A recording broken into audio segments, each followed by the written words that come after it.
get your boxes from Walmart, because they're like stupid cheap.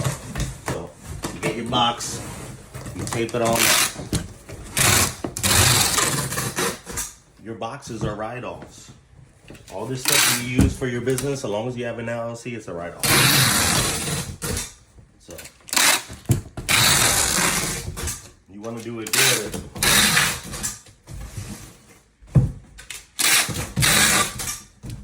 You don't want any water leaking in.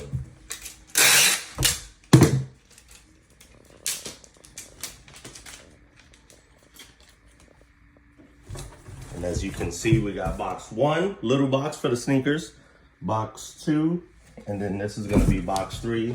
We're probably gonna need 4 boxes, but that's okay. Just make sure you waterproof this box. Wow, that's a lot of tape. Okay. It's a write-off. All right. And now we gotta pack it up. Pack it up, pack it up. She's gonna tell me what to put in, and I'm gonna put it in. Okay, then we need the Nike pants. Okay, Nike pants. Here they go. 35.